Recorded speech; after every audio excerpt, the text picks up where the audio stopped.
What? Oh, yes, because I, 1, 2, 3. Yeah, it's the bio. Oh, That's not. Yes. Oh, yeah, not your opinion. Well, good morning, fellas. We have a short group today. I think I've successfully scared everybody off the whole idea of ever writing a grant ever in your life, and going into private practice or industries is starting to seem like an awfully good idea, whereas before it hadn't even entered your mind. Rockland County's really nice. Pardon? You said Rockland County's really Yeah, nice. Rockland County is lovely. I mean, I grew up in Bergen County. I have sisters who live in Westchester County. There are a lot of nice places you can live around here. Good morning. So, you know, here again, the whole notion of reviews, and this is a review unlike anything you've ever gotten, assuming you get reviewed, because that's the other nub of grants. You can actually do all of this work, and they do what they call, you know, streamlining you or not discussing you. So you've done all the work, and basically all they tell you is kind of thanks but no thanks. You weren't reviewed, and you don't get any true substantive comments. But let's assume that doesn't happen. Now what happens is I think I showed a number of you that depending on which of the 3 cycles you put your grant in, or your application in, normally it's close to 6 months, sometimes 5, before you actually even get your reviews. So sometimes 4, but it's quite some time. There's quite a lag. So it gives you enough time to kind of get over the distress of the process, the nightmare that is always finally falling on the send button, completing the thing, and knowing that it's put away for at least, you know, a few months. And then you start checking your ERA Commons account fairly compulsively at the, you know, kind of 4-month mark, hoping against hope and following the rumors about whether or not your grant reviews have come in yet. When you get them, what you receive is what's called a summary statement. We used to call them the pink sheets because, unbelievable but true, they came in the mail and they were on kind of light pink paper, so you could immediately identify them, not throw them out, no mistaking here. I still call them pinks out of force of habit, but they are called the summary statement. And what they have on them is a kind of a summary review that has been provided by you, basically your abstract about what the investigator says the project is about, and some project notes from the scientific review officer who was in the room with the study section, which is anywhere from 20 to maybe 40 people, and then the reviewers 1, 2, and 3 generally, sometimes in very large grants like U grants, you'll sometimes have even more than 3 reviewers. But ordinarily a K or an R grant, there will be 3 reviewers, one of whom is the lead reviewer who actually conducts the discussion in the room, and the other 2 are also responsible for writing comments. And you'll see when we get to the actual form that the reviews are, the comments are assigned according to an overall impact statement, and then the 5 scored criteria that we talked about yesterday. So innovation, significance, innovation, investigator, approach, environment. So the first thing to do when you open them up and you have that heart attack is to go ahead and call your program officer and get them to read the tea leaves. But before you do that, you really sort of want to understand what the whole process has been. So when you send your grant in, it will have been assigned to a review group at one of the centers. So if it's an RO1, which is one of those parent announcements, which all of the 27 centers apply to, you will have had to have either told them, or they will have had to guess, whether you should be in NINDS, whether you should be in NCI, where you should belong. And they send it to the appropriate study section. The CSRs, the scientific review officer, is assigned to that study section, and they sit in and listen to the review of every single grant. They're non-voting, but they basically are the conduit then back to the program officer, who is the person who is responsible for the portfolio of research that goes on at that part of the institute or center. And they are the ones who really can help you to interpret what to do about your grant. So before the meeting, before the actual meeting takes place, and they used to only be in person, now they have some phone sessions, because everybody on the West Coast and the Midwest got really irritated that they got forced to Washington a couple times a year for study section. And they would always start the sessions at 8 o'clock in the morning, so it was 5 o'clock in the morning California time. There was no end to the grousing among my co-faculty about this. But they will have read everything. As I said, they'll read it on the plane.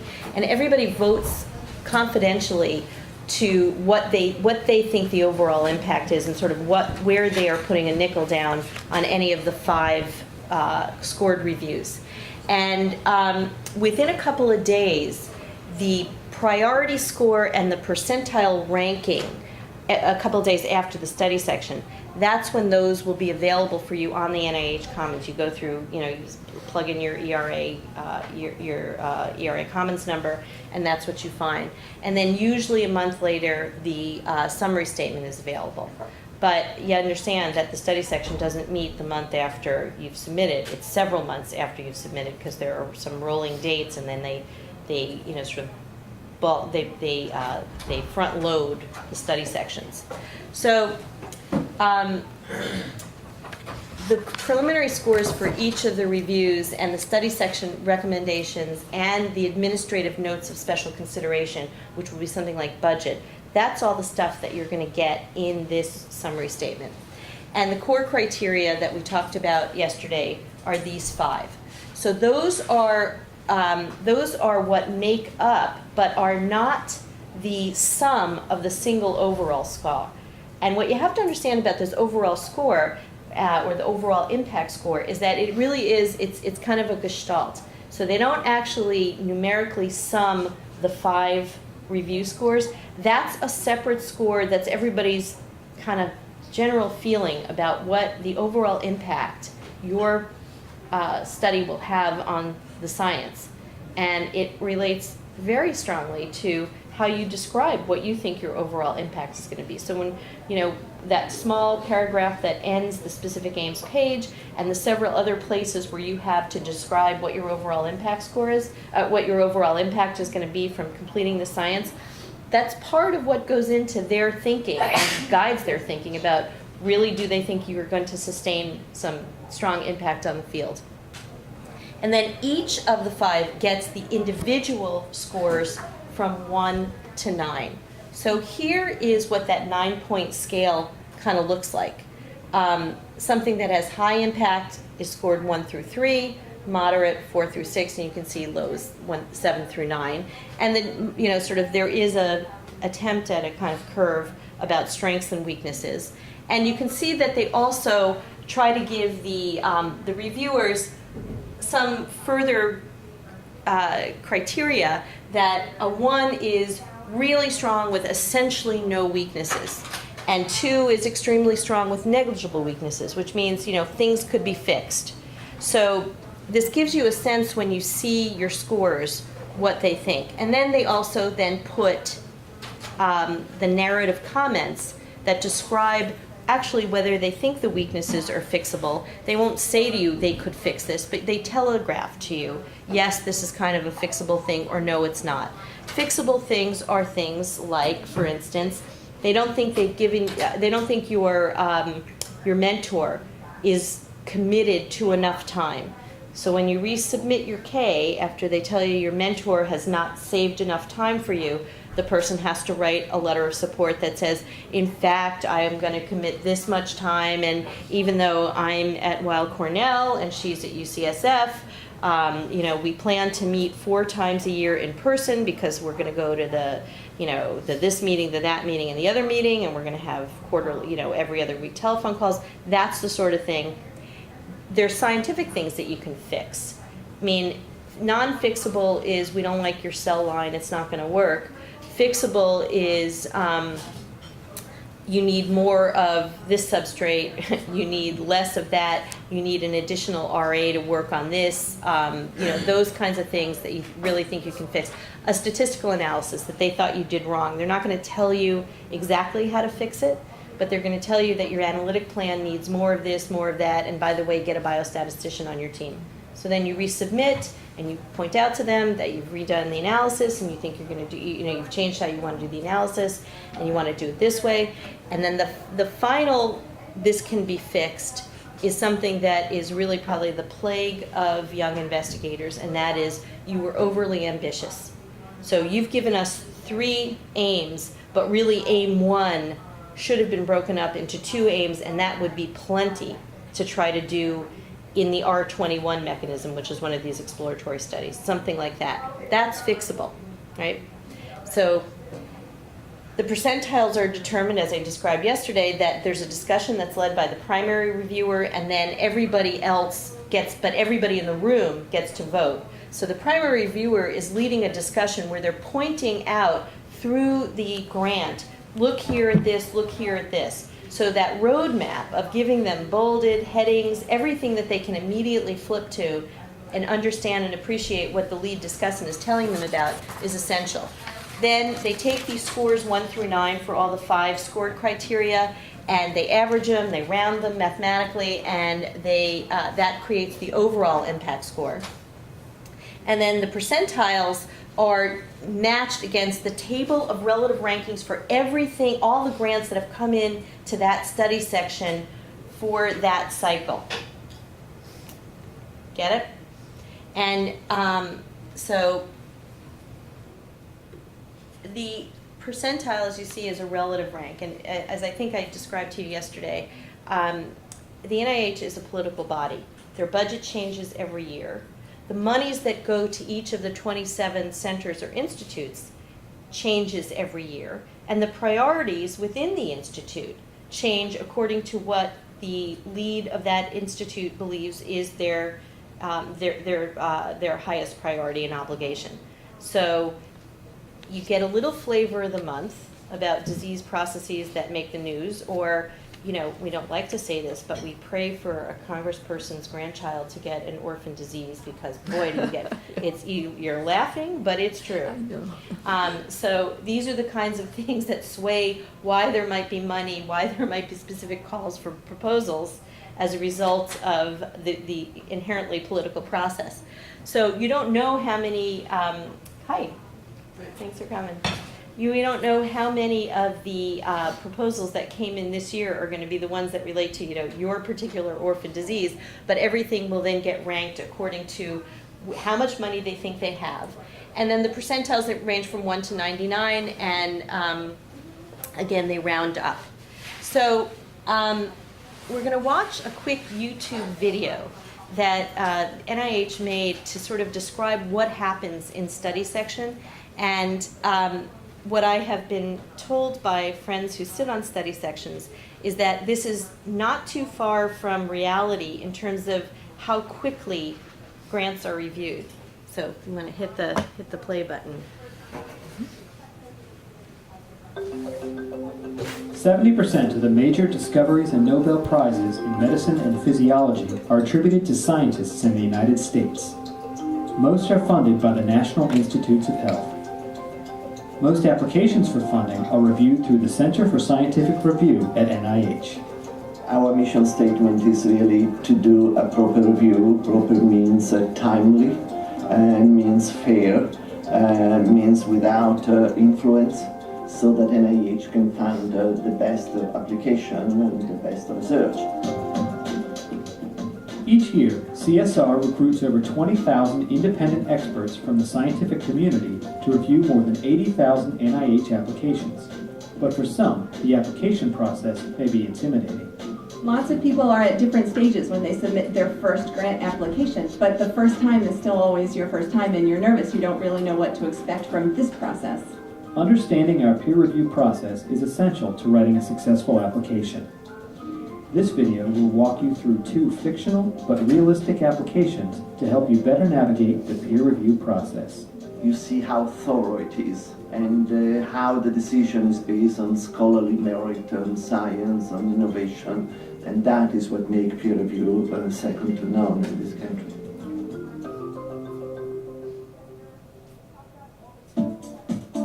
Applications come into CSR's receipt and referral area, where referral officers match each application to a study section with the expertise to review it, and to one or more of the NIH institutes or centers that could potentially fund it.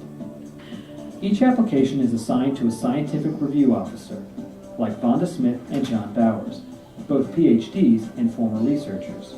The scientific review officer, the most important thing we do is to recruit reviewers. These reviewers include preeminent researchers and scientists from around the country. They perform the actual scientific peer review on all funding applications. This is my job to make sure your application is fairly reviewed. I will recruit the expertise that is needed to cover this application. If you've got the right people giving you their best advice, that's kind of 9/10 of it.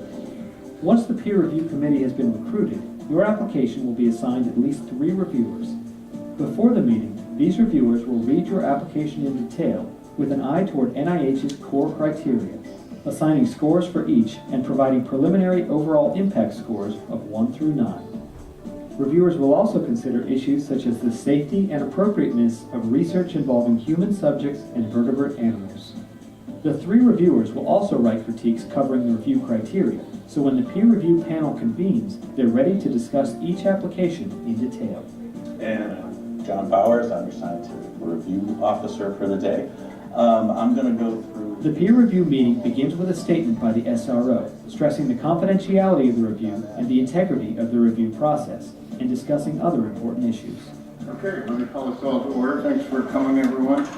Grant applications at CSR are reviewed in order of their preliminary scores to help ensure that scores are well calibrated.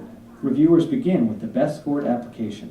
All right, so we'll start with the first application, and just a reminder, this is from a new investigator, so our special considerations for NIH for new investigators apply here. This is from Dr. Fred Nikoros from Stanford University, defining nickel accumulation in Cronstedt's disease.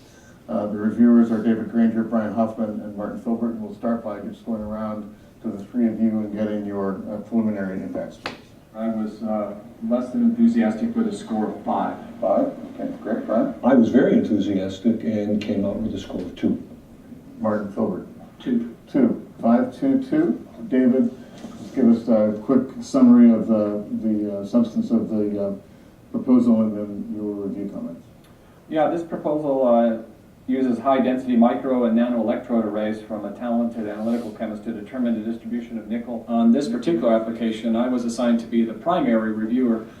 That reviewer's job is generally to introduce the application to the group, to provide a brief synopsis of the high points and some low points, to underscore the impact of the application, and then to proceed through the criteria for review which have been stipulated by the reviewing process. The weaknesses, though, in innovation is that the electrode array methods have been applied to tissues by other groups with success, and there are limitations that are recognized in the methodology, and the experience of the other groups and their limitations is not documented by the PI. In terms of the environment, the strength of the environment is that it's very well suited. The PI is well instrumented, and the resources in the environment and its collaborations are, in fact, very appropriate. The weaknesses of the environment is that the available equipment for preparing samples and running per-hole gradients particularly is not evident.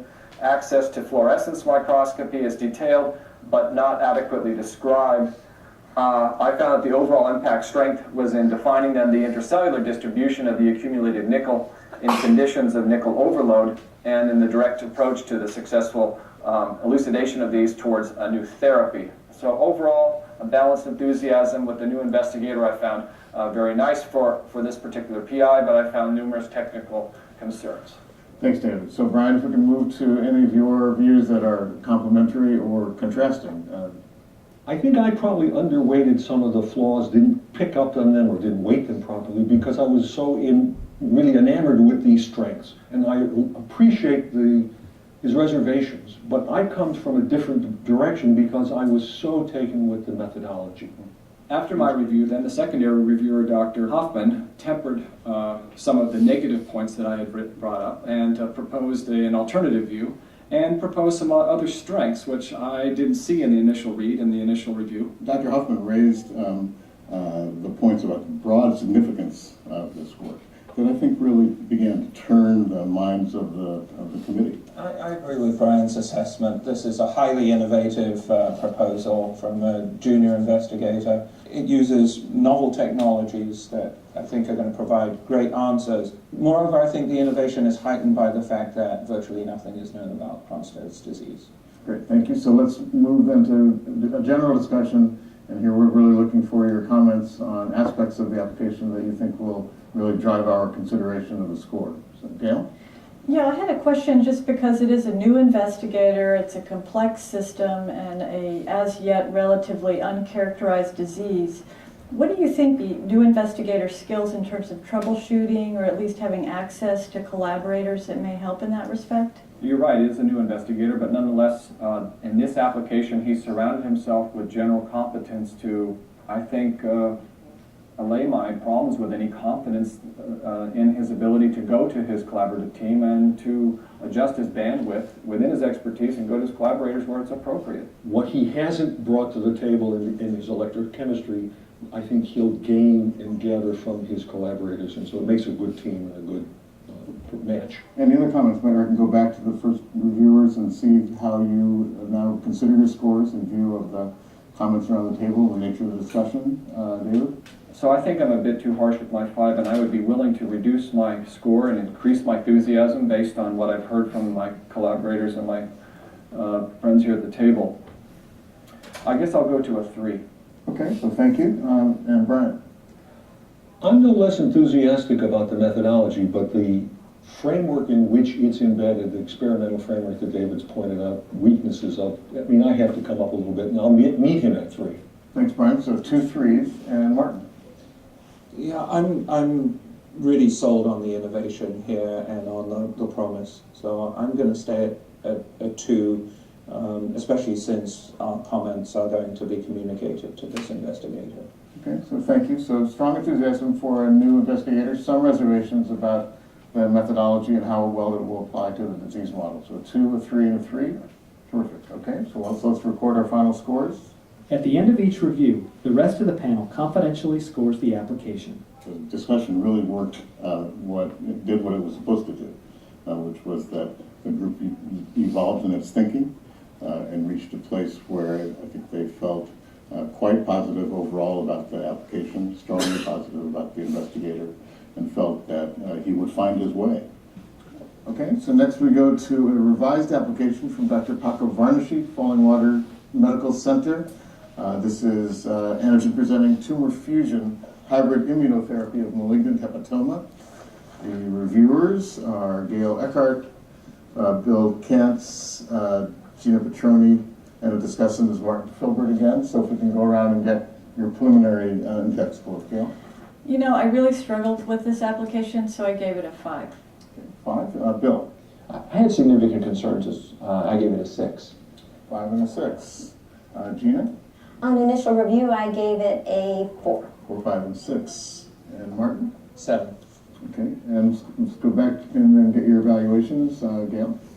Well, just to give you an overview, this application is really based on the hypothesis of using tumor-associated antigen-presenting cells to really develop effective cancer vaccines. And so really, this group is looking at a fusion of both the APCs and tumor cells. And they generate these basically by using a new fusion technique that is ultrasonic. You know, this is a proposal from a well-known investigator who really, I think, technically wrote a spectacular proposal. Well, this is really where I struggled with this grant application, because I think it's technically, but I think as you moved into it, the problem was this was really an approach that's been used a million times. I basically agree with Gail. I had significant concerns. The disease is extraordinarily significant. There's no question. Hepatoma, very little successful clinical treatments, and a very experienced investigator. But the approach is not novel, and at the end of the trial, I'm not sure we're going to be left with significant information. I don't know, it just occurs to me that they could have done a little more work in conveying the idea that this could actually speed up the disease. Okay, so why don't we then go back and open this up for general discussion, and from what we've heard from the reviewers, any comments from other members of the committee? The clinical monitoring is a problem when you have such a heterologous population of patients coming in with various stages of disease, some with metastatic complications, some with comorbidities, some with immune competence issues because of their disease or because of the drugs that they're on. And I don't sense that this is controlled for that. And what are we going to get out of it when we subject a population of this heterogeneity to this type of treatment? It just doesn't smack very scientific to me. The scientists are very serious about the way they look at the process, that there's not an immediate pass given, for example, to someone who's famous or well established in the field. Everybody has to come in with an application that's considered meritorious. Okay, good. So why don't we go back then and revisit the scores, having had this discussion. Gail. Well, I think I'm going to move my 5 to a 6. David's points are well taken. I would agree that basically we're stuck with the fact that it's a method and a clinical application that has been tried without a lot of success. So I'm going to move to a 6. Okay, thank you. Bill? I'm going to stay at a 6 for the reasons that Gail just described. Okay, thank you. Gina? Clearly, there are concerns about the scientific rationale for these studies and the information that will be gained from at the end of the study, so I will move to a 6. Martin? I have sufficient remaining concern about the tumor progression issue and some other toxicity issues with major histocompatibility complexes. I'm going to stay at 7. Thank you. So we have 3 6s and a 7. Okay. So that's our last application. We are finished. NIH peer review is really active scientists reviewing active scientists.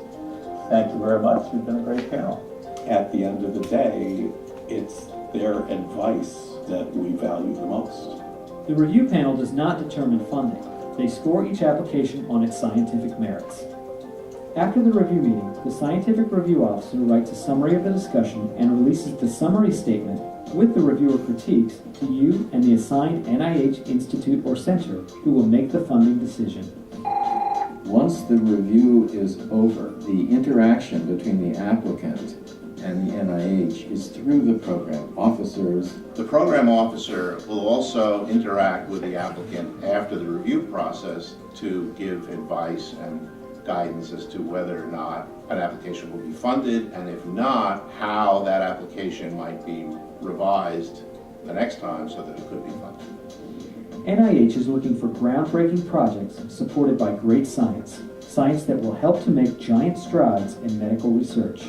NIH is here to help you. Thank you for your contributions to the health of America and the world. We look forward to seeing your application. For more information on CSR and the NIH peer review process, visit our website at www.csr.nih.gov.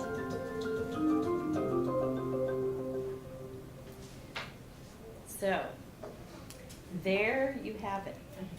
And then they'll do that, 50 times in the day. So I was not just whistling Dixie about making sure that that lead reviewer can track through and pull out the essential features related to each of the 5 scored criteria right off the page. And you can also see there's a lot of horse trading that goes on. That second application, they didn't like the science. They just didn't buy that there was going to be an impact. It was not novel. All of those things, that you see in the review criteria, that's actually what they're talking about. So any questions or any thoughts that sort of come up from having had that little bit of insight? And then we've got our first person insight, Tony, and John will be here soon, has actually been through the process and has agreed to share his summary statement with us and kind of describe the process a little bit. But what I want to do is actually just show you a few little statistics and a couple other things to put some context in this. So these are numbers this year from NIAID. The RO1, so non-new PIs, was 13%, and new PIs got a bump, so that was the 17th percentile. Small grants were set at a 30 overall impact score. That was what impact or priority score. That was this year scoreable.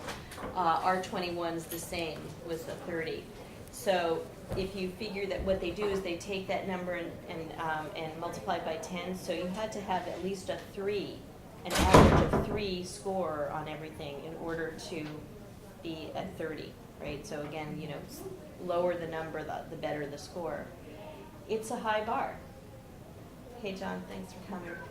Why don't you guys sit there for a minute, and then we'll have you come sit up here. So fixable problems, you saw something that they're enthusiastic about in that first review. I mean, it's a kind of a good example. One person was worried that maybe they didn't have, you know, enough physical chemistry or whatever, you know, particular expertise. Building your team around you, that's something you can fix, and they'll say that in the review to them. Make sure that you have enough time bought from, or, you know, in your budget for this other person. Get another consultant. Those are the kinds of things that you can fix. And is it just feasible? Can you finish the science in the amount of time that you've been given? Too hard to fix, a low impact research topic, something they're completely not sold on the science. The work has already been done, so you're not moving the field vertically, you're moving it horizontally. And the methods that you proposed don't test the hypothesis that you set forth, which is why being really careful and getting many second eyes on your hypothesis and on your aims is an essential piece of the action. And Tony and John can speak specifically to that when we talk about their reviews. So what do? You know, you have to really make a decision now about whether you're going to submit or not. And that really has to do with talking to your co-Is, talking to your mentor, and making a decision. So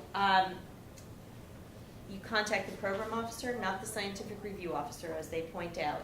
And now you have an opportunity. They changed the rules again about 2 years ago to say that if you get rejected first time around, but you think you can resubmit, you can actually submit again as a brand new application. In fact, it's not a resubmission. It starts off brand new, fresh, and it's called an A0 again rather than after your A1 submission. And that actually starts you off with a clean slate. When you resubmit, not only are you not guaranteed that you're not going to get the same people in your study section, you likely will not get the same people in your study section if you wait. But if you submit in the very next cycle, the likelihood is that your study section has remained stable. So you're actually going to be resubmitting to the people who sent you the comments the first time. And by addressing them, they can see that you have actually taken their comments seriously. There's no guarantee if you wait a cycle and it's an entirely newly constituted study section, they don't even have to go back and look at the reviews that you got the first time around, and they're looking at it fresh anyway with a brand new resubmission. So you sort of have nothing to lose and everything to gain by just stealing your spine and going ahead and pushing to resubmit in the very next cycle, which is only going to be a couple of months after you get your reviews. So if you were not scored at all, so that means they triaged your application, you can, first of all, they tell you it's a very low chance of success if you just simply resubmit the same application. But you can switch to another grant mechanism with the very same application. So if you submitted an R01 before, but maybe it was unsuccessful because you didn't have preliminary data, try an R03. Maybe it's more like an R21 because it's really exploratory and there isn't a lot of preliminary studies. You can submit an investigator initial application. So if you responded to an RFA that was published by the Institute looking for a very specific call for proposals, you can just come up with your own idea, repackage your own idea, and submit it as an investigator-initiated application. So that's under the general R01 mechanism or R03 mechanism. Am I making sense there? Sometimes some of them are specific invitations that you're responding to a particular call. Others are these investigator-initiated. So you can just change that up, and that counts. But again, if you were triaged, there are some significant problems that they thought were not fixable, and that really, really should cause you to go back to the drawing board and make some decision. So again, the discussion of the application, the pink statement will have something like a very brief statement, and we'll look at a real one in a minute, at the top that kind of summarizes what you've said about what your application is and then what went on in the room. and then the weaknesses that were identified during the course of the discussion, and then a number of pages of each of reviewers 1, 2, 3's comments on the 5 score criteria. So,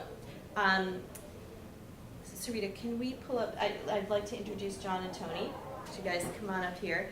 These guys were in this program 3 years ago, Yes, John? 3. Both of us. But both of you, right, it was the same cohort 3 years ago. They took this course. I had nothing to do with their success. It was only by accident. So actually, why don't you guys introduce yourselves and sort of tell everybody, each of you, where you live here at Weill Cornell and what your application was about. And then we're going to, each of them has a very different, great set of teachable points about initial failure followed by victory and the process for doing it. So Tony? Yeah, so my name is Tony Chen. I am at the Hospital for Special Surgery, and I did the CTSC program, so the KO2 Fellows program here at Weill Cornell. So our research is mainly sort of focused on looking at osteochondral defects, so those are isolated defects in the cartilage of the knee. And so that's kind of what our grant is on. I don't know, should it? Well, why don't you tell us what the grant mechanism was? So we went through, so what we had done is that we had sort of designed an implant to be used for these focal defects to repair them. And so we had done some animal trials beforehand and found that there was failure at sort of our interface between the two materials we're using for our implant. And so the mechanism we went through was an SBIR, so that's the Small Business Innovation Research Grant. And that is more sort of focused on translating and sort of small business companies, startup companies, to sort of bring your sort of product to a point that you can actually go into clinical trials. So this is for the phase 1 SBIR. And so I guess, yeah, so the objective really was, so instead of having a hypothesis-driven grant, these grants are more sort of objective-driven. So we had sort of a goal, which was to fix the interface of our implant, and then that was how we wrote our grant and our aims for that. But it's scored exactly the same way. The study section meets exactly the same way, despite the fact that it's not one of the versions of grants that we've been talking about specifically over the last couple of days. The process is exactly the same. So hold that thought for a moment. So this is a medical device that would be commercialized. That would be the ultimate objective, right? But now they need to refine the device. Okay, John. My name's John Lee. So I'm one of the nephrologists here. I'm one of the assistant professors in medicine. I did we were actually in the same class. We graduated yesterday. Yeah. Congratulations. But we so I did the KL2 program too. And my research focus is, so I'm a nephrologist, but I'm looking at more kidney transplant recipients. And one of the things that I had a whole sidetrack on was gut microbiota, looking at that. So that's kind of that was my original KL2 project. And so I applied about a year and a half ago for a K23 application. Using that mechanism, it's about a 5-year grant. I think you kind of heard about K23, but a 5-year grant to try to become an independent investigator. And I did. I initially applied and then got scores, which kind of you'll see a little bit more detail, and then resubmitted. So just to remind you that the K23, if you have a KL2, which is the Institute-supported Mentored Career Development Award, you can convert that and should convert that ideally into an NIH-funded through one of their institutes Mentored Career Development Award, and that's the K23 for PhDs and postdocs. The same mechanism is called a K99. Okay, so Tony, maybe we'll do yours first, and if you want to drive, so that Sarita doesn't have to, if you would open Tony's materials, and then you can kind of show us, and maybe I'll ask some leading questions, which is we'll open the specific aims page first, and just take a look.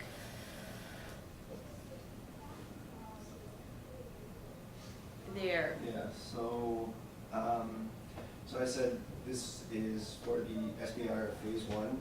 So the way that our aims are structured are less to sort of bring a significance, or I guess to bring sort of to light why our hypothesis is correct. It's more sort of, what would the impact of our device be? So the idea, so we highlighted here goals, what our idea was overall, which was to sort of establish reliable off-the-shelf device to sort of treat these isolated chondral or osteochondral defects. And so basically, we gave a little bit of background again that, we tried this in the horse, we had some problems, so then we went to our objective, which was to modify this interface between the two materials we were using so that it could handle the joint loads that we were under. So let me just point out to you, the goal, the overall goal is very distinct from the objective, but you can see that the objective speaks to what they want to achieve with the money that they're going to get from this grant to feed into that overarching goal. And you can see how in your studies, how you would calibrate the difference between kind of the overarching, where you're ultimately aiming for, and what this piece of the action is going to pay for, right? How many times did you redraft your aims? So at least 10 times. So we pretty much spent like the first month of writing just to get this aims page like the way that we wanted it. And when you say the first month, you're not talking about an hour a week, right? Yeah, it's a lot of time that we spent sort of working and reworking this, just the aims page, just to get it so that we had aims that we were working. And this is for our resubmission. Right. So this is the final. So we rewrote this at least like 5 more times to get it to where it needed to be. And you only had one you had a Right, single so we resubmission. only had a resubmission, a single one for this. And so, so here we have our 2 aims. So we broke it into basically 2 components that we wanted to complete that we could basically compile so that we could bring it to the FDA. So these would be part of our docket that we would give to the FDA to use as part of our submission so that we could go into first animal trials and then into human trials after we completed the animal trials. So the first part was to really look at different methods to improve our interface. And then the second one was once we've established these goals, we could go and then look at actually the wear characteristics and whether or not these would survive under joint loading. And in our case, we had to have these 2 aims sort of connected, but we had sort of as our fallback that our specific aim 2 could drive our redesign and then bring it back into aim 1. And then anything we learned from aim 2 could be used to really build that, repair that interface. So, even though our 2 were connected, it kind of had to be that way for our grant. And what was the main concern the first time when they did not fund you? What were the kinds of things they told you? So one of the major concerns they had was that we had too many groups. So this grant was for 6 months to a year. And the way that we had proposed it the first time, we had 30 groups that we were testing, but there was many permutations within those groups, so it ended up being hundreds of different sort of iterations that we would have to go through to repair this interface. And the other big concern was that even though we went through this whole process, we might not actually come up with something that would the interface would be stable. And so, those were sort of the 2 major things that we tried to address when we went back into the resubmission. So I guess I can go to the summary statement. So why don't you just drive from the top just so they can see kind of what, this is the cover. It tells you where you were, who your program contact was, when the meeting happened, when it went to council. So that, okay, so you see that, so you submitted in February, probably in the February cycle? Yes, yeah. So the meeting date is June, so you're, basically got your thumb up your tuchus for that many months waiting for the meeting to actually take place. It goes to council, which is that, what I described as that's when they have their budget and they can actually figure out how much they can fund of the available pot, right? And then the requested start date was November. So between the time it goes to council you have to be very ready to get going right away because they fund you and the funding starts, the money is being spent basically like before you can even catch your breath. So that's just to point that out. Impact score 39, so that means their average was 3.9, right? Because they round up and then multiply by 10. No human subjects and no live vertebrate animals. Okay, so that's just kind of that face page, and then they give you your budget. Okay, so drive to the top. So the resume and summary of discussion, that's the thing that's written by the scientific review officer who's in the room. Yeah, so, as Amy said, we went and I sort of talked to all my sort of co-PIs and sort of discussed with them because they, had a lot more experience. This is the first grant that I submitted. So, reading through all these descriptions and everything and all the reviewer comments is sort of very daunting the first time you do it because, you have a lot of things that they discuss and, one of the really important things that they told me was that, the major points that really need to be sort of addressed are given in the summary of discussion.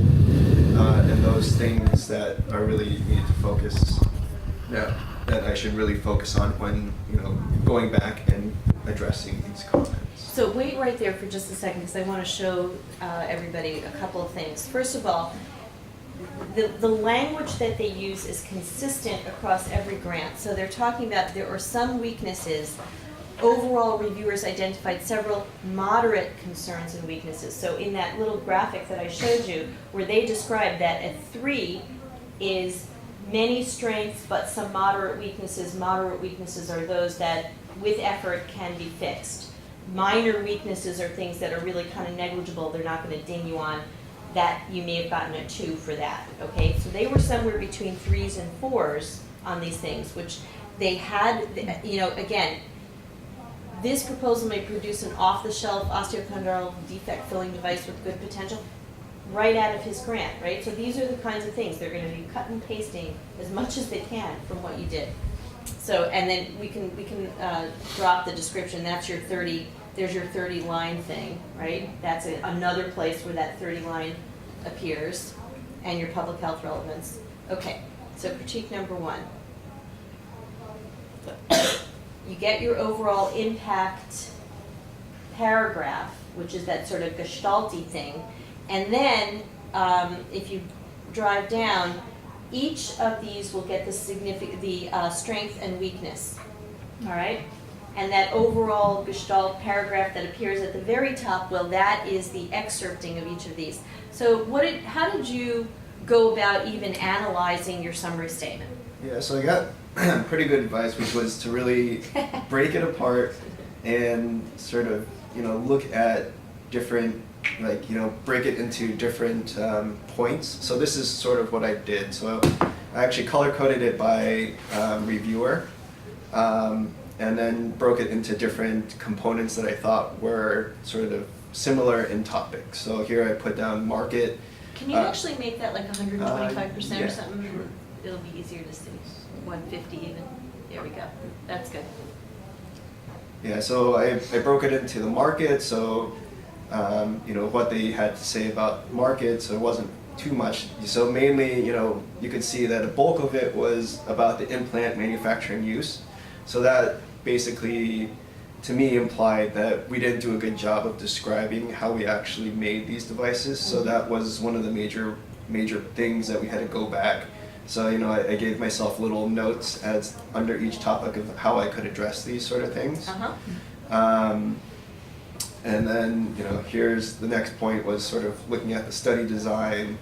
So, how we could do it. And so this reviewer actually gave a very good suggestion as to how we could fix our sort of aims, having them, instead of being sequential, having them do as we ended up doing in the end, which was having aim 2, if it failed, feed back into aim 1, and then go back and redo it.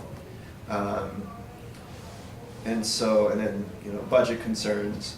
And then at the end of this, I wrote down sort of my strategy for how I was going to go about going through and redoing everything. So here, my first point was to sort of reorganize the grant, go through and sort of talk about how we're going to look at these shear stress changes in between, and how we're going to use our finite element model to do that sort of thing, and then just basically go through like the major points that needed to be repaired.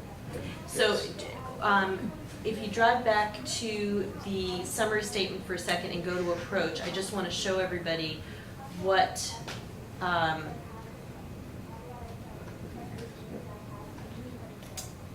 go to the approach section rather than, I think it's going to be down because significance comes first, will be the third.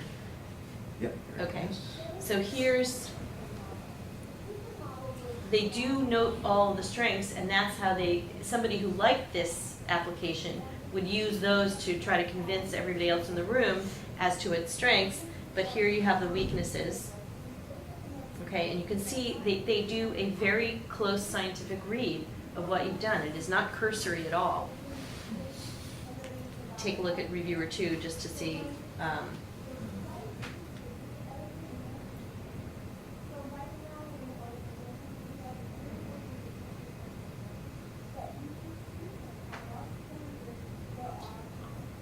Here again, more strengths than weaknesses according to reviewer 2, but reviewer 1 definitely carried the day.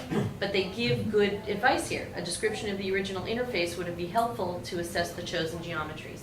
Okay? So now show us in the resubmission. When you resubmit, the first page of your resubmission is a one-pager. You are limited to one page to actually address all of the comments in the summary statement and describe how you have revised the application in order to resubmit. Yeah, so sort of in our introduction, we wanted to sort of point out that we did, in our sort of introduction to this, what we did in sort of a brief statement as to how we changed everything. And then we went through each section after that and said the specific points as to what we changed for each group. And that was based on real estate, right? I mean, the things that obviously you want to talk about, of the 5 scored criteria, the ones that they had the most concerns with, that's what you use that one page of real estate for, and then the next page is your specific aims page and forward. So you can see how they manage that. Yeah. So, yeah, we sort of really wanted to point out, like, for our aims, how we basically changed our whole approach. And then we even added in an investigator to really address some of the problems they were having with how we were trying to validate that our new device was doing well. So we added someone that was stronger at finite element modeling, and then had them in there to help sort of do some of that analysis. So again, this is a roadmap so that when they're re-reviewing, even though it maybe have gone to a different study section. Now, did you go into the very next cycle? Did you? No, we waited one cycle just so that we could really figure out how we wanted to address all these problems. And, like I think we mentioned during our sort of brief meeting that, we did talk to the program officer, but for some reason when they did this study section, they had done it over the phone, so they couldn't really get a good feel about how the reviewers were actually, like, what the feeling in the room was. Yeah. So what are the pearls of wisdom that you have taken away from this experience that you could share about, when you do this the next time, and you will, how you approach it, and, kind of. Yeah, so one is definitely start early, and the other thing that I realized is that, really get your aims page down before really starting, because, that will sort of lay down the groundwork as to how the rest of your grant will sort of go down. The other thing that I found is, I always thought, program officers are sort of scary, but talking to our programmers, he's very sort of open about, the things that you should do, And actually, I went to a conference for orthopedics, so they actually had a meet the reviewer or meet the program officer sort of luncheon for the NIH. So they're really, you know, I talked to a few of the program officers, and they're really there to really help you do the best you can with your grant. So if you can talk to them early, you know, get sort of points of wisdom. So we went so that we could talk about that phase 2 SBIR grant. So that's a bigger grant, so that's 5 years, and it's mainly focused on, you know, doing either animal trials or starting your human trials. And you know, they you know, gave really good points. One is, you know, talk to the FDA before you even start. So the main point about your phase 2 is that you want to show that you've de-risked your technology as much as possible. So the phase 1 is really, you know, to get to a point where you can actually start doing the animal work, and then for the second phase, you're really there to try to alleviate any concerns that you can really get into these animal trials, and that you will be successful after that. So, you know, really talking, saying, getting letters written by companies saying that they'll invest or that they will partner with you. So these are sort of great things. So, you know, really talk to the program officer to really get a good idea of how you should address or, you know, go about getting and pursuing these sort of mechanisms that you're applying to. Thanks so very much for sharing that. Anybody have any questions for Tony or thoughts about the process they wanted to explicate? Thank you so much. So John had a very different experience, and with a mechanism that's probably similar to what you guys are going to be looking for. And so John, why don't you tell the hairy tale of your initial application and forward? So do you want me to start with the specific aims, or do you just Well, go why to don't you first? sort of Okay. tell the story of what happened, because it's unbelievably funky, but unfortunately this is not an N of 1, or it is an N of 1, but it can happen. It can happen many times. Well, maybe it might be a better idea, yeah, so just start with specific aims, give you an idea of Yeah. the approach, or what we did. So this is actually the final version. So just-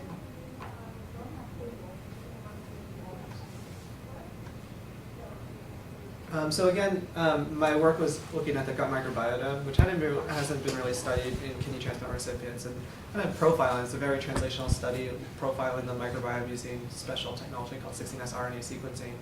But basically, you could get in one stool sample, get a whole profile of the bacteria, and to see.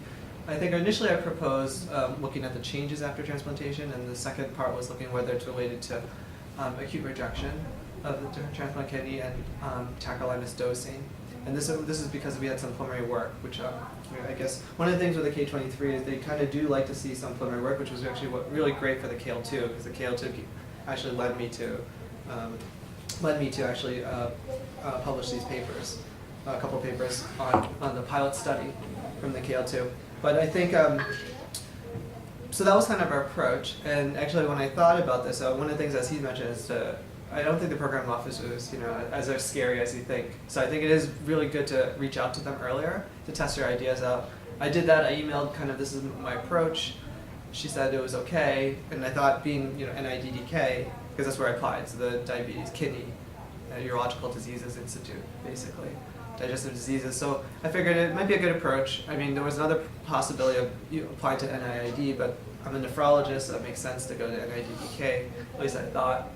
And also, I thought, and also when I think about, then I started thinking, and probably not a great idea to think about what the study section is, but you can look up everyone's study section. I'll show there. You can actually look at who's on the committee, who's moving in, who's moving out. And so I figured it'd be a good idea because, you know, nephrologists probably don't have a good idea what gut microbiome is, so this would be kind of cool, I think, to them. So I assume that would go there, actually. So that's where I then kind of said to the NIDDK. It didn't exactly go as, you know, it went, because NIDDK is also digestive diseases, so eventually it was first assigned to the nephrology group. But then about a month later, it got reassigned to the GI group, so I was like, oh no. But that's why I think you have to be very broad about what you apply and how you actually write the grant. Because don't think it's just going to go to one committee. Because that was the things. But we wrote the grant, and when I wrote the grant, I actually wrote the grant in kind of more general terms. So that's kind of one thing when I did this. So I applied, and I think I told you about like kind of the different aims. I don't think I have to go into details, but it's a similar structure, right, with the intro about, what are the problems in, in my field of kidney transplantation. And then kind of, I think here emphasizing what we had done in a previous study. And then kind of this is more hypothesis driven, so what we think maybe the gut microbiomes are associated with rejection, tacrolimus dosing, and post-transplant diarrhea. And basically, can we actually, let's just take a look at aims 1 and 2 and how they lay out. So aim 1 is the characterizing, so that's just kind of the descriptive aim, and aim 2 is the predictive aim, right? So first you set up kind of what the overall is, number 2, then you're going to start introducing your predictors. Yeah. Go ahead. Yeah, so one of, we haven't gotten to the, actually maybe it'd be worthwhile to skip to, so I submitted this application in, I don't remember exactly. Maybe October? October, yes, it was October cycle. So the same thing, the meeting date was much later, so you kind of waited for a long time, and the council, met a little bit later. And so for the K23, I got an impact score of 36, so average score about 3.6.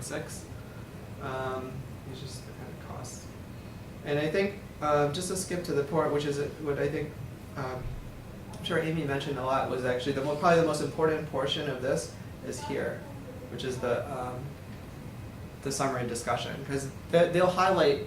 The program officer was present at the time, and I think it was in a general meeting, but she could hear kind of what was going on, and basically they kind of highlight the strengths of the application, which that's great. But I think the most important thing is the weaknesses, and really this was their kind of major weakness, uncertainty that the candidate will be able to recruit enough patients to obtain significant results.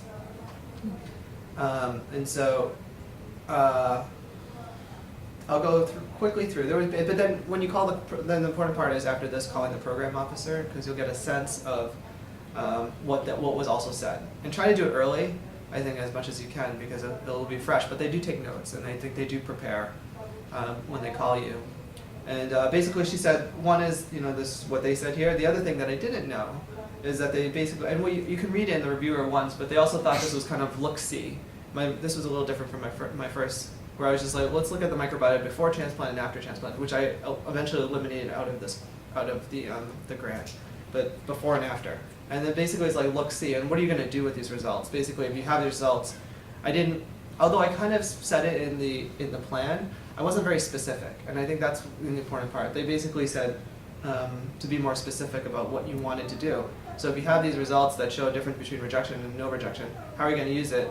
And I think some of the review says, well, can you do something like an ROC curve? Can you actually get the sensitivity, specificity of the actual thing, so you can actually maybe develop it as a test in the future? And so that was kind of one of the critiques, but even though it was kind of there, it wasn't specifically stated. So I think that's important. Sometimes we thought this would make sense, but a reviewer didn't think, if you're not specific about it, you basically can assume it's not done. And the second thing was the recruitment issue. And again, actually, in my original, I proposed like 110 patients here, but in my original trial, I did 26 in 6 months. But I wasn't very specific about that. That was another problem.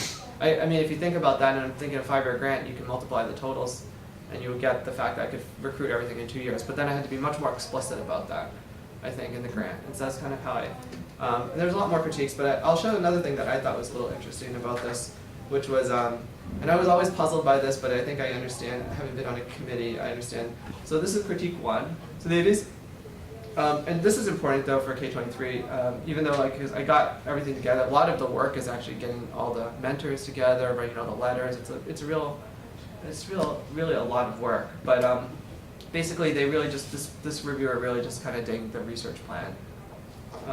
So I'll show you. Those are 1, 1, 4, 1, 1. I'm just going to skip to the reviewer, the other scores. And I think it's a point that finally I understand a little bit better.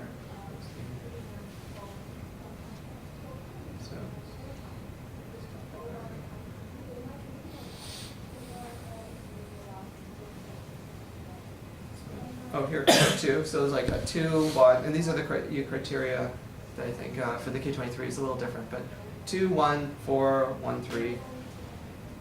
And the last reviewer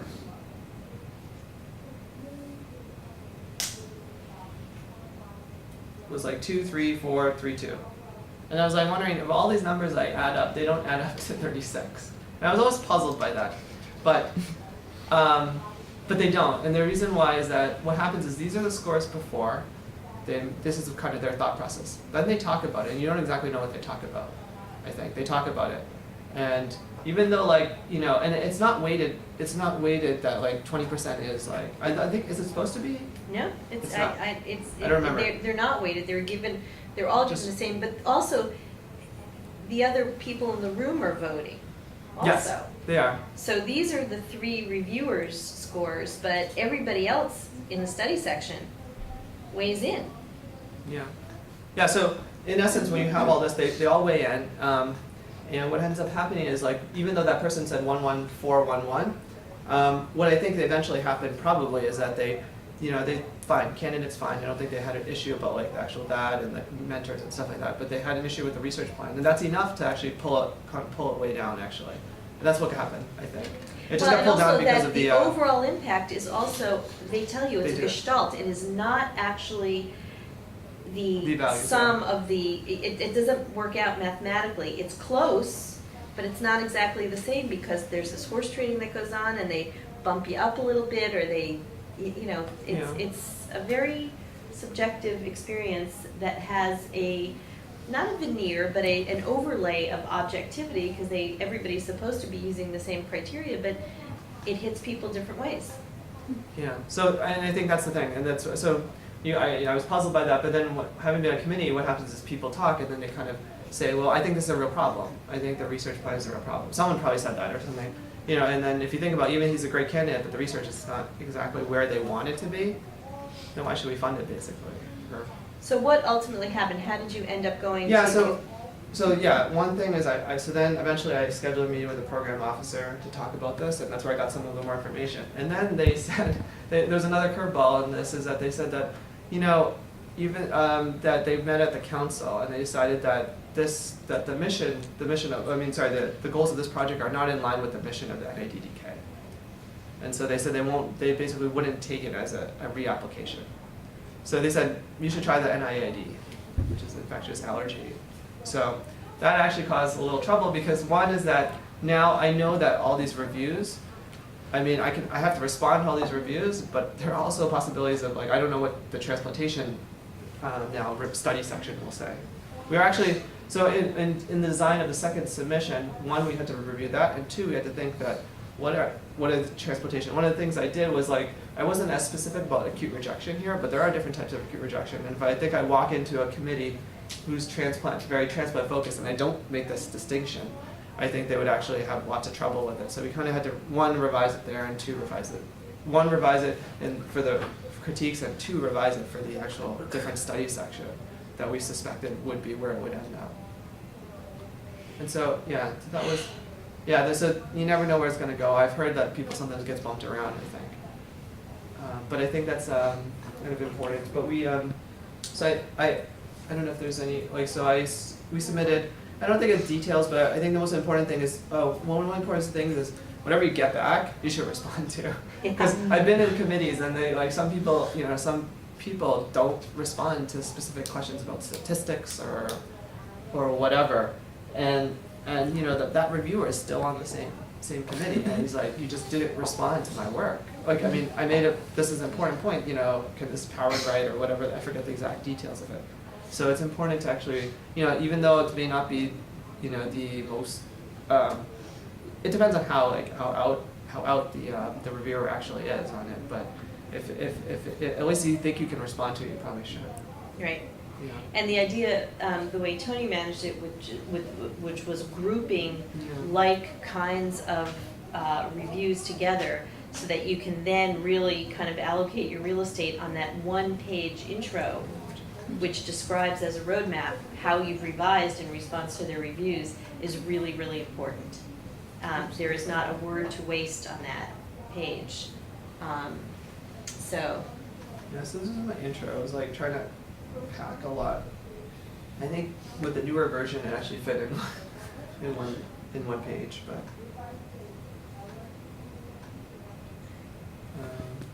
So we talked to a program. So I got to talk to a new program officer, And he said to make sure that this whole idea of how this was, that this had to be a resubmission but basically just making sure that they knew that I'm switching institute Right. up front. So I did that. Yeah, that was the program officer. And did you do the very next cycle? I did. Yeah. Yeah, I got in, well, it depends on what. You would have heard in June, you Yes, heard I in did. June, so you submitted in October? Or did you manage I to get the submitted June? July. Oh, I you did submitted the July. July. But yeah, I think I submitted next cycle. Holy Yeah, I did. smokes. So that was some quick work between when you got your reviews, Yeah. when it went to council and having to. Oh yeah, I think the reviews come earlier though, right? So they Yeah. came in February or something, and then we decided that we'll submit in July. Mm-hmm. But I think, so that basically you have to kind of, that's what I did. I responded to that, and then basically, as I said, I did it by reviewer instead. Mm-hmm. One could have done it also by grouping. It's just that we thought maybe doing it by reviewer was more useful, and basically kind of highlighted the major points of like, they're saying use it as like a diagnostic tool and see how you're going to actually develop it, and then basically concerns regarding attainment and enrollment. And basically we basically in this whole little page covered every single thing that I think that the reviewers commented on. Mm-hmm. Now, one of the other things that unless you're going to, now he had to basically revise the entire application. If there are only specific things that you're responding to, what we often suggest you do and what they like for you to do is to use a different font, or so that it's immediately obvious where you've changed the response, or use only italics or something in those whole sections where you change it, and you tell them in this intro letter, revisions are noted in times 11 point.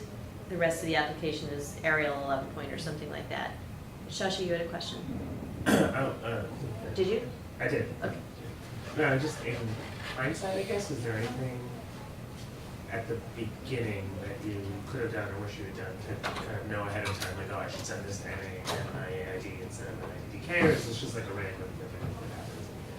I did. So I actually did submit to a program officer, and usually that should have been okay.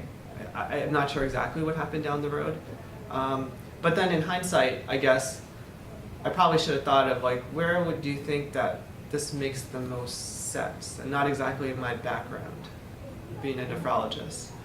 Kidney disease is good. I think they're probably interested in chronic kidney disease, like from diabetes, stuff like that. Transplantation would definitely, if I thought about it, transplantation, NIAID section would have been probably okay with this from the beginning. NIDDK probably could have been, but it just depends on their mission, it depends on the things, but you can usually check with the program officer, I think. And that's Although usually. In this case, you did that, and it's still. Yeah, it's still kind of. Exactly. And then, so then it, if she told me earlier, then it would actually have been nicer that this would have said, well, we're not really looking in this direction, so you should Right, it's go on. I don't try ID, and we would have done it. Yeah, they probably could have done it, but I don't know. Sometimes when the program officer, because they're not doing the application, they just see some specific aims that you wrote up, and they'll just say, oh, it sounds okay. I think that's kind of what happened. It was kind of bad juju is what happened here. Sometimes, yeah, because it's easier, right? Because if you're responding to reviewers, and basically if you take care of their concerns, that they're like, I'm fine. Basically, I assume in the study section, they're like, this is fine as long as you actually did it. They say, this is fine. They'll increase your score. Like you couldn't go worse than that. Your question. So on that note, just so I understand the organization, so the program officer is to each of the institutes, right? Within the institute, there are a number of program officers, each of whom has a portfolio of grants, domain areas that they take care of. So would there have been benefit if you were at the beginning considering NIDDK versus NIAID to have gone to two program officers, like one in each, and see if there's one that seemed more enthusiastic? Like, is that even something you can do? Yeah, you can shop Probably it for sure. I think so. I could have sent an email just to see. Just to see, like, if NIAID That's not a bad idea, yeah. Like one says, oh, that's fine, or one says, this would be great for our crew. I think so. I think the only problem is that like, some projects will probably be much more, like mine was across, it was like, you could do an NIDDK, right? You could do NIAID. And It was some are across. much more obvious. Yeah, some people are obvious. Like if I had done this application maybe looking at only infections, then it probably make more sense to do, basically look at infections, only gut microbiome infections, but in a kidney transplant population, it would make sense to go in NID, I think. But I tried some other stuff, so yeah, I think, I think it just happens, but I think you got bum advice, or it was good advice at the time, and it actually ended up that they changed focus by the time they got to council. Because it's not as though anybody at the study section said this is totally out of our ballpark, let's not even bother reviewing it. There was he didn't make a mistake, and nobody made a mistake. It was that it got to council, and they were not interested in funding this portfolio of work. They had a different mission. So I guess probably most of them would probably be in our base as opposed to investigator initiated, but I heard that there were new grant mechanisms that were combined institutes now. Well, there are. But those are more very targeted. They are, and they'll also say this is, a combo platter of NIAID and NIDDK or something like that. And I don't know exactly what happens. What that has to do with basically is that they pool their funding. But as to which study section it goes to, I don't know that they make admixtures of the study sections. I think I don't know that it'll probably go to a special emphasis panel. Yeah. Like there's different panels that will actually Right. kind of, and they'll recruit people to actually be in this panel. And that's, I wonder, you mentioned that, was a program officer at the? No, this one was all just phone. Yeah, because I did it, that was what I did, was a teleconference. But you can see everyone and everything. Oh, you and I could, think okay. they actually put it, they asked you to do like basically FaceTime or something that you could actually see and do things. So, but I don't know if it was a program officer not there though, or? usually the program officers are not there. It's the CSR who's there, or scientific reading CR who's there. Oh, actually, is it? And then they then. No, or maybe the program officer I think the program sits. sits, They but can't sit, be but there. they don't participate. They can't participate. Like Right. a program officer is like completely separated from. Right. They can't say anything. Like you, I mean, if you're mean to them or something, they can't do anything. Like Right. they can't do anything to your application. Right. Yeah. I mean, I don't know. Maybe at the council level they could do something more. But I think at the very study section, they just sit there and they Right. take notes to see so that they can review and Right. tell you what kind of went actually on than just this written summary. But it's What did they the focus on? scientific review officer who is the one who is helping to lead the discussion with the reviewers. Now, the other thing that is actually, I failed to mention this at the beginning, and I really should have. You understand that this is an entirely volunteer army of reviewers. You don't get paid to do this. This is part of giving back to the scientific community that we are part of. You are asked to sit on the study section once you've actually been a successful applicant for an NIH grant. Of course, the professional NIH staff are paid people, but everybody else who goes, and I'm sure all of your mentors have sat on study sections for many, many years, it's entirely volunteer. That the whole thing turns on volunteerism. So I guess on that point though, so I guess the more senior PIs in our sort of center, they've sat on a lot of study sections, and after a while they do get some perks, I guess. So they are allowed to submit applications sort of after the the deadline. Wow.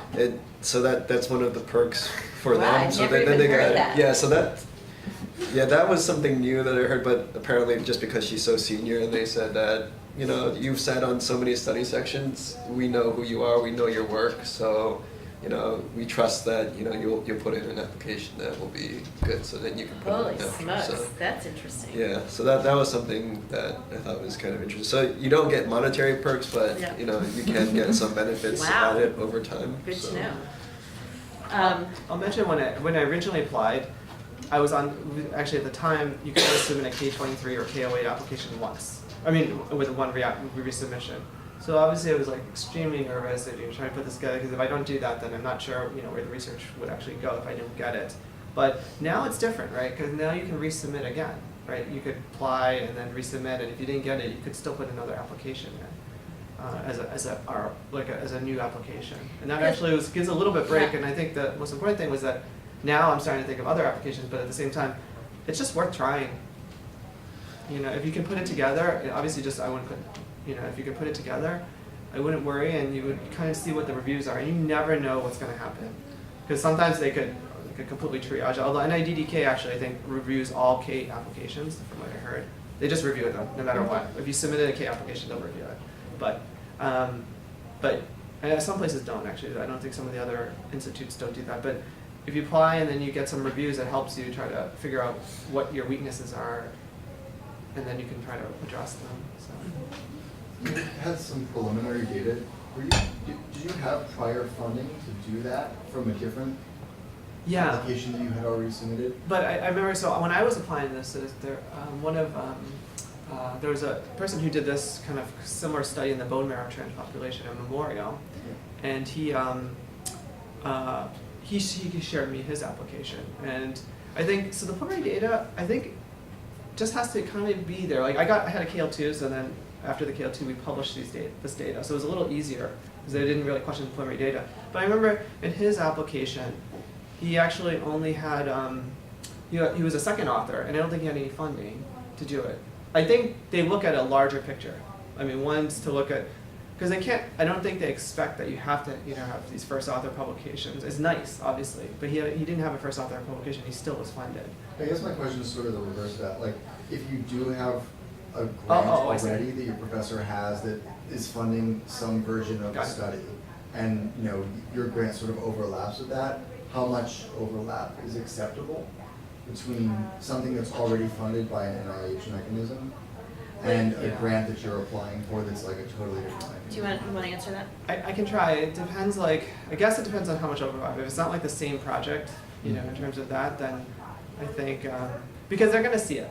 They're going to know, they have access to, they basically see what the mentor does. They can go to NIH Reporter, which could list the abstract and project, and so they can figure out if you wrote the same application, I think. But I think the goal of the aims can't be exactly the same. That's like, for example, the clinical cohort that I'm studying is funded by a grant. And if you're taking it, comes from that. But if you're taking it and going in a different direction, then it's that's fine. A cohort, the same thing. This cohort is actually funded under my mentor, the cohort that we're studying. Like, this is a cohort, except I'm just taking stool samples. Yeah. Kind of, it's a different avenue. Yeah, no, I think that's fine. I think the other thing about a career development is, not here, I think it was okay, is that the next step is like, if you do this, can you be independent? And they want you to be independent from your mentor. Which was a little easier, because my mentor just kind of looked at urine and blood, and this was a complete, branch off. So that's a little easier that down the road, they're not going to see oh, is it just the same work as your mentor? And also, just we have a minute, but another point about the K mechanism, which we started to talk about a little bit I talked about with some of you yesterday, is that there are two components to the K. One is the scientific research that you are going to lead with your mentor. The second piece is the didactic courses and other kinds of trainings, workshops, and other stuff that the monies actually pay for, that you have to lay out with in the same kind of milestone grid that you have for how you're going to complete your research. They also typically, they want to see what the course structures are over years 1 through 5 that are going to support you to become the independent investigator that you're going to be, RO1 ready by the time you're done with the Mentored Career Development Award. So, any other questions for John or for Tony? Thank you guys very, very much for coming. All right, that is at the end of our didactic content. It has been chock full, I know, over 3 days. And I really appreciate your attention, and I appreciate the fact that you have shown a great deal of interest in this. You have a ton of resources here in your CTSC, and I really would encourage you to contact Sarita and contact Mylin to find out about where all of those ancillary editorial, writing, research resources lie, and also the financial program officers who can really help you as you start your first grant. So thank you very, very much. Look forward to meeting with a whole bunch of you all over the course of today. Okay, that's it. Done.